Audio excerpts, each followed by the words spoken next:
Ok. Ici, on va commencer par faire un autre exemple. La dernière fois qu'on a fait cet exemple-là, donc la somme de i allant de 1 jusqu'à n est égale à n facteur de n plus 1 sur 2. Ok? Du coup, maintenant, ils disent que déjà, on a calculé donc cette somme-là. Le but, c'est de déduire que la somme de k allant de 1 jusqu'à n de 2k moins 1 est égal à n au carré. OK? Donc là, ici, on a 2k moins 1.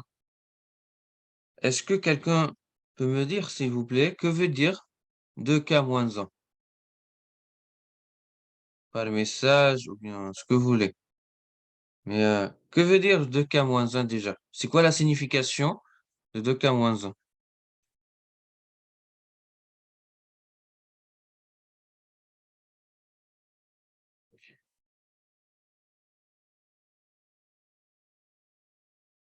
Exactement. OK. Mais 2k moins 1, il commence par quoi exactement? Qui sait, lève la main pour voir si quelqu'un il sait ou pas. 2k moins 1, il commence par quoi pour k est égal à 1?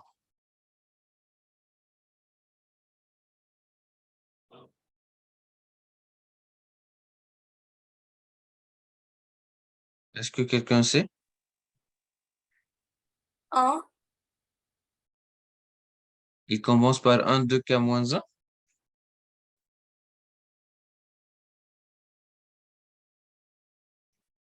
En fait, la somme commence par quoi? La somme commence par k est égal à 1. Et 3. pour k égale قصدي 1. ouais, voilà, 1. OK. Juste pour vous expliquer en fait pourquoi c'est 1 en fait. Mais il faut expliquer en fait. Pour k égale à 1, ça commence d'ici. 2 fois 1 moins 1, ça fait quoi? Ça fait donc 2 moins 1, ça fait 1. Voilà.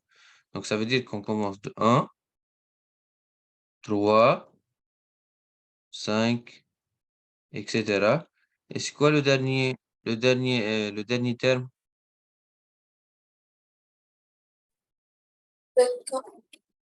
Non, 1. N. Voilà. Donc là, il faut démontrer que celle-là est égale à n au carré. Mais ça, c'est une déduction parce que déjà, ils disent la question, c'est quoi? C'est de démontrer à partir de celle-là, il faut démontrer celle-là. OK? Est-ce que quelqu'un a une idée? Juste pour voir si vous êtes, vous savez en fait comment on essaie de réfléchir à trouver une solution. Je vous donne, si vous voulez, une aide en fait pour savoir travailler sur cette somme-là. Le but, c'est, si vous voulez, de calculer i plus 1 au carré moins i au carré. Pourquoi on fait ça? Pourquoi on calcule en fait i plus 1 au carré moins i au carré? Parce que si on développe ça, ou bien même on peut faire a au carré moins b au carré, a carré moins b carré. Donc ça sera i plus 1 moins 1, ok, facteur de i plus 1 plus 1 plus i. Et ça est égal à 1 et ça est égal à 2i plus 1, n'est-ce pas? Du coup, on voit bien qu'il y a le nombre de i plus 1 qui est un nombre impair. On est d'accord? Du coup, maintenant, à partir de cette perspective, de cette méthode, en fait, est-ce que vous êtes capable de calculer cette somme-là?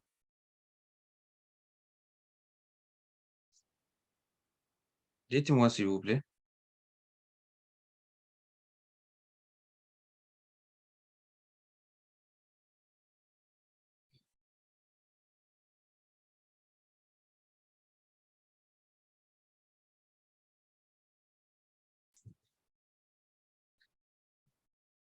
Est-ce que quelqu'un, il sait comment on continue?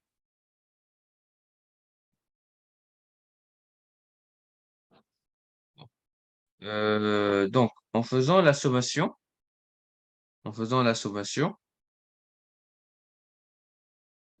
donc là, on fait la somme i allant, on va commencer par 0 jusqu'à n, OK? De i plus 1 carré moins la somme de i allant de 0 jusqu'à n, i au carré, égale la somme allant de i égale 0 jusqu'à n, de i plus 1. Voilà. Après, donc la somme allant de 0 jusqu'à n, OK? Heu,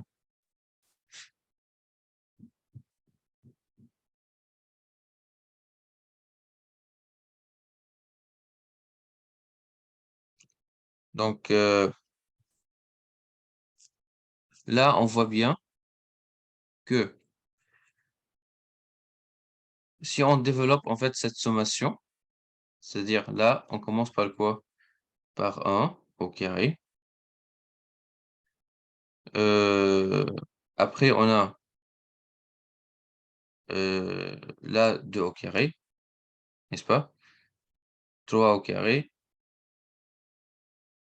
après jusqu'à et cetera, jusqu'à n plus 1 au carré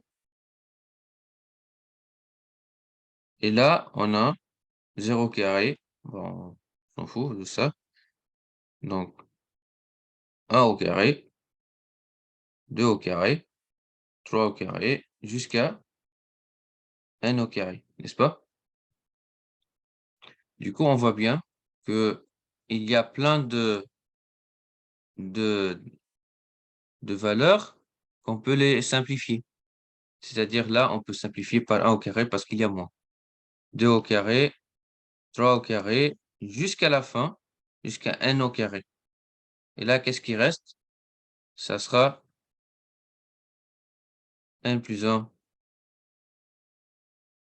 au carré, qui est égal à la somme allant de 0 jusqu'à n. Mais là, le but, c'est de calculer 2k-1.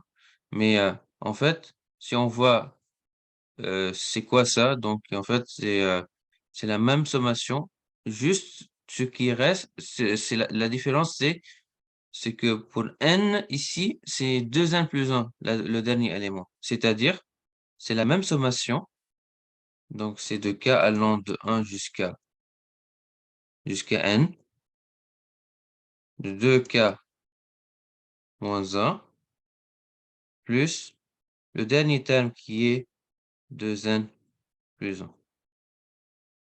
Et du coup, on met ça de l'autre côté, ça sera n plus 1 au carré, moins 2n moins 1 égale la somme allant de k jusqu'à n de 2k moins 1. Mais l'idée, c'est que vous voyez bien, le but, c'est de démontrer que cette sommation est égale à n au carré. Et donc, ça veut dire qu'on développe celle-là. Donc, on développe n plus 1 au carré.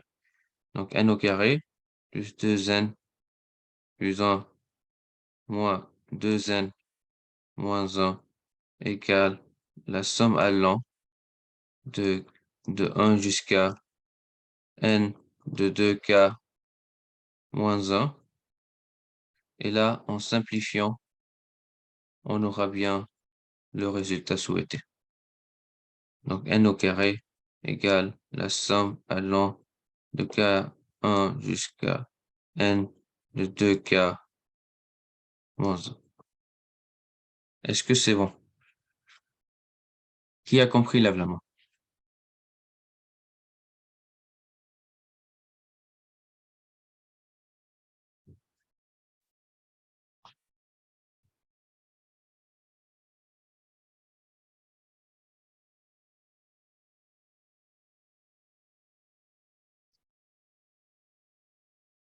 Ok, super. Merci. Donc, maintenant, on passe, si vous voulez, je ne sais pas si tout le monde il a compris, mais je peux refaire juste une petite revue pour que vous serez d'accord en fait que vous avez bien compris. Donc, tout d'abord, la somme. Donc, déjà, on a prouvé que la somme de i allant de 1 jusqu'à n est égale à n facteur de 1 plus 1 divisé par 2. Le but, à partir de cette sommation-là, de déduire que la somme allant de 1 jusqu'à n de 2k moins 1 est égale à n au carré. Et ça, on voit bien que ça, c'est la somme de tous les nombres impairs. Donc, l'idée, c'est que 2k moins 1 ou bien 2k plus 1, c'est la même chose en fait. Ça revient à un nombre pair. Mais la différence, c'est que tu commences par 3 à la place de 1. C'est tout. Du coup, on sait déjà que 2i plus 1, si on essaie de le factoriser, c'est la même que i plus 1 au carré moins i au carré. Et pourquoi on a ça? Parce que c'est simple en fait, vous voyez. Donc, lorsqu'on fait la sommation, on voit bien que il y a plein d'expressions, pardon, de termes qui vont être simplifiés. Et donc, ce qui reste, c'est n plus 1 au carré en faisant la sommation. Et ça, c'est bien, parce que comme ça, on pourra simplifier, on pourra calculer donc de cette façon la valeur de la somme. Et donc, une fois qu'on a simplifié, donc là, on voit bien que cette sommation-là, c'est presque la même, mais ce qui reste, en fait, c'est juste, ou bien ce qui est annexé, pardon, c'est 2n plus 1 pour avoir la même somme exacte. Et après, 2n plus 1, tu le mets de l'autre côté. Et après, en simplifiant, on aura le résultat obtenu. C'est ça, en gros. OK. On va passer maintenant à la valeur absolue. On a déjà dit que la valeur absolue, c'est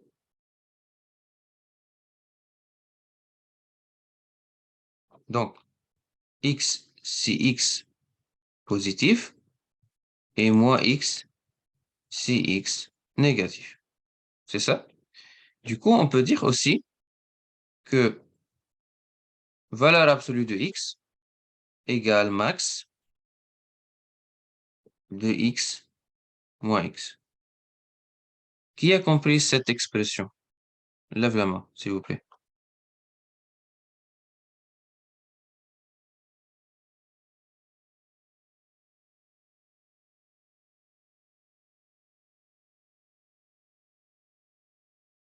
OK. Donc, en fait, c'est le max en fait entre x et moins x. Parce que, par exemple, si on parle de valeur absolue de moins 2, donc en fait, le x est moins 2 et le moins x est 2. Vous voyez comment? Donc, ça veut dire, là, on prend le max qui est le 2. Voilà quoi. Après, on a la partie entière. Donc, ça, c'est la valeur absolue. Donc, la valeur absolue. Et ça, c'est la partie entière.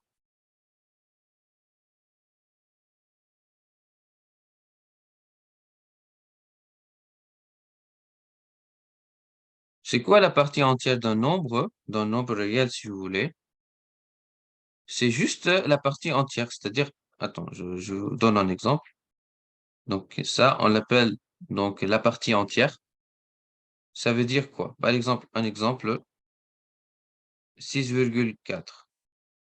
C'est quoi la partie entière? de 6,4?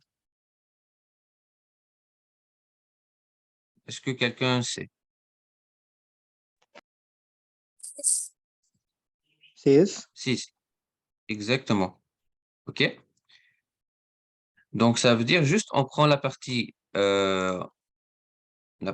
entière, 6, et on le met dans la réponse. C'est tout. C'est ça ce qu'on appelle la partie entière. OK? Et donc, en se basant sur cette définition-là, donc ça, c'est pas définition, c'est le nombre, c'est le plus grand nombre dans laquelle, OK? Dans laquelle celui-là, ce nombre-là, il est supérieur à ce nombre-là. C'est-à-dire le plus grand entier dans laquelle ce nombre-là, il est supérieur. Donc, en conclusion, c'est que x, en fait, elle est compris entre la partie entière et la partie entière plus 1. Donc, ça, c'est très important à connaître ça, parce que ça, en fait, c'est comme si vous dites 6,4 est compris entre 6 et 7. Et ça, c'est très, très normal. Et aussi, on peut dire que la partie entière aussi, elle est déjà comprise aussi. Donc, c'est inférieur à x comme d'habitude, et aussi est inférieur à x moins 1. Donc, 6 est compris entre 6,4 et 5,4. Donc là, c'est la deuxième propriété. Et ça, c'est quel que soit x appartient à R. Et là, quel que soit x appartient à R. OK? Qui a compris? Lève la main, s'il vous plaît. Super.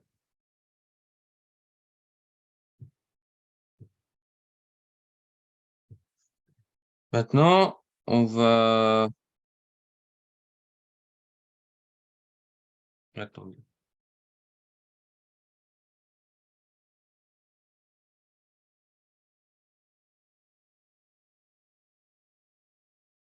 OK. Là, on va passer à un autre cas, c'est-à-dire une autre partie maintenant. On va prendre en fait soit S est un ensemble, OK? Un ensemble de nombres réels.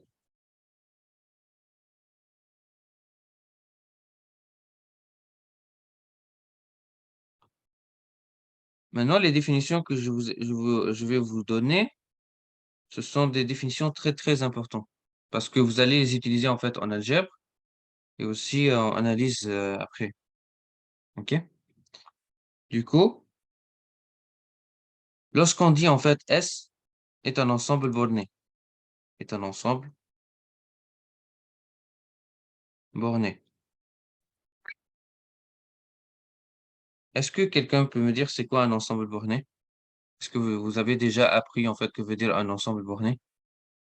Entre deux valeurs. Ouais, c'est ça. Très bien. Qui a dit ça? Salim. OK. Très bien. Très bien, Salim. En fait, ils disent en fait que S est un ensemble borné, c'est-à-dire que il existe au moins M appartient à R tel que, plutôt R+, tel que valeur absolue de X, c'est-à-dire quel que soit X ici, appartient à S, valeur absolue de X est inférieure ou égale à M. Ça, ce qu'on appelle un ensemble borné. Pourquoi on a ça? Parce que vous connaissez déjà la limite appartient à un intervalle. Oui, on peut dire ça. On dit pas appartient, c'est-à-dire l'ensemble S, on dit pas appartient, on dit il est inclus dans un intervalle. Mais bon, ok, j'ai compris l'idée.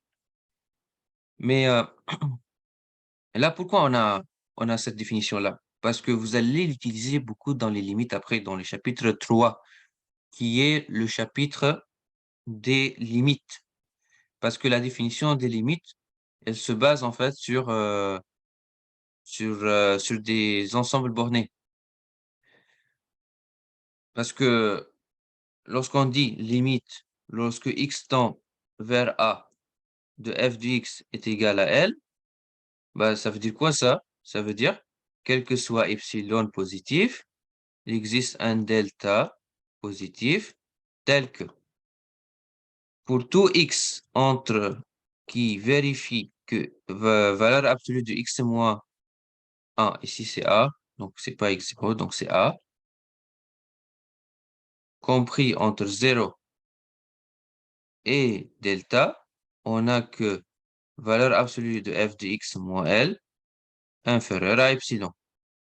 C'est ça. C'est ce qu'on appelle, ça c'est la définition de base qu'en terminale, ils ont pas dit en fait que veut dire la définition de la limite.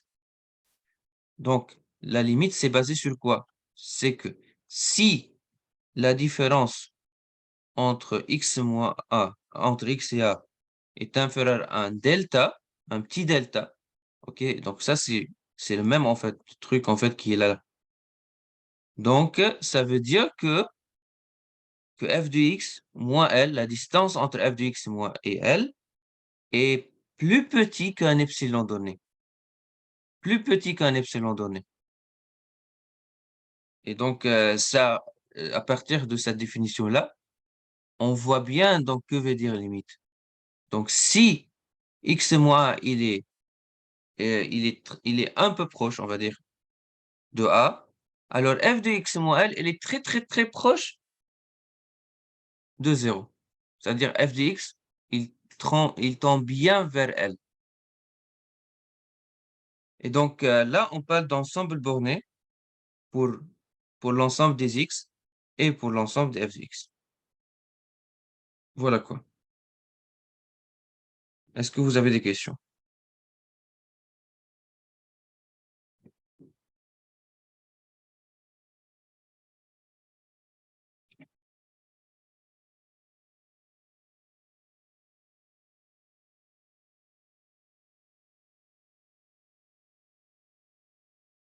Non? Vous n'avez pas des questions? Tout est clair?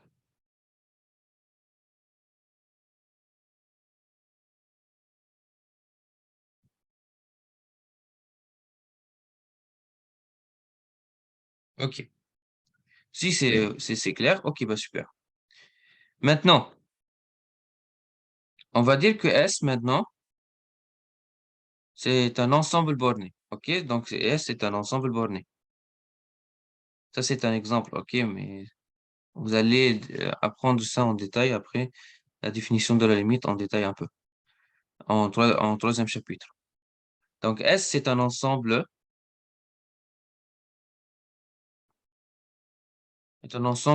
borné. OK? Le max de S, en fait, c'est quoi? C'est l'élément le plus grand, le plus grand, ouais. C'est-à-dire, cet élément-là, c'est l'élément maximal, en fait. C'est-à-dire, donc max, en fait, de S, c'est, on va l'appeler X, tel que, quel que soit T, appartient à S. Donc X, pardon, il faut mettre ici que il appartient, attends, je vais,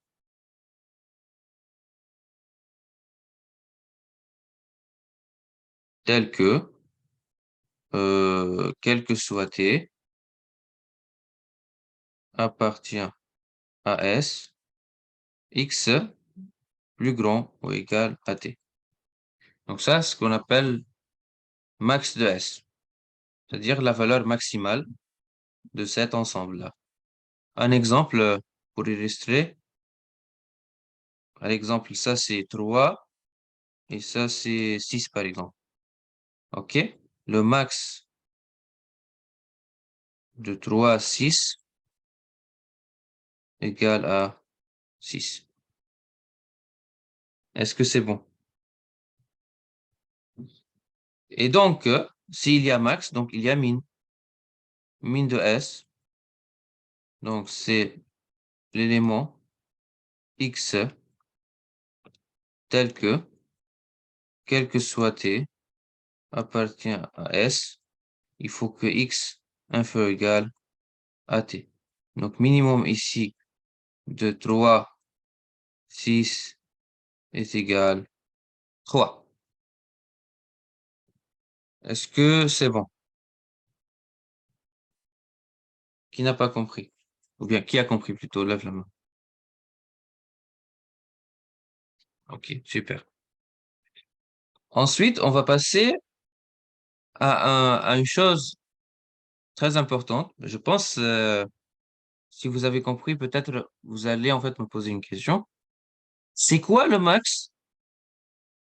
C'est quoi le max de 3 à 6? Dites-moi s'il vous plaît, c'est quoi le max de 6 6 moins, ici? 5, Comment?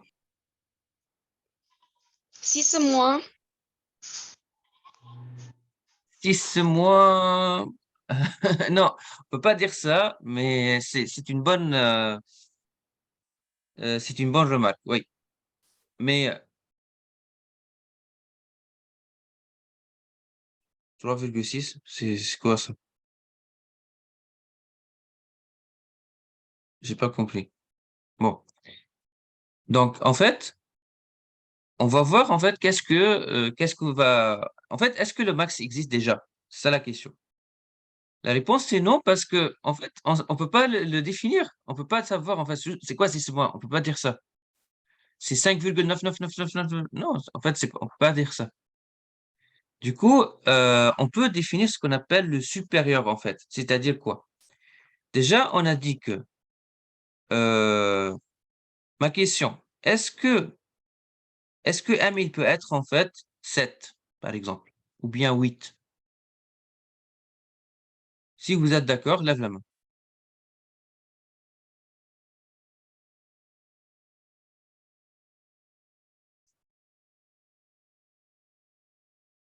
Donnez-moi un M dans laquelle, donnez-moi un nombre M dans laquelle qui vérifie que valeur absolue de X est inférieure ou égale à ce M-là.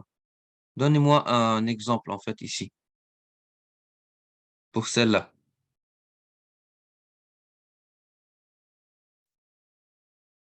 Par 6 par exemple, 8, 10, 8, 9. Quel nombre supérieur à 9? Ah oui, à 6, pardon. Mais le minimum, en fait, ça veut dire la valeur minimale, OK?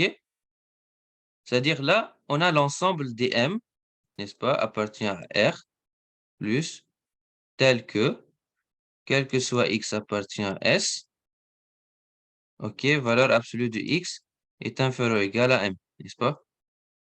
Donc, la valeur minimale, en fait, c'est-à-dire, on prend toutes les nombres là, qui sont dans laquelle on peut avoir bord supérieur. La valeur minimale de ça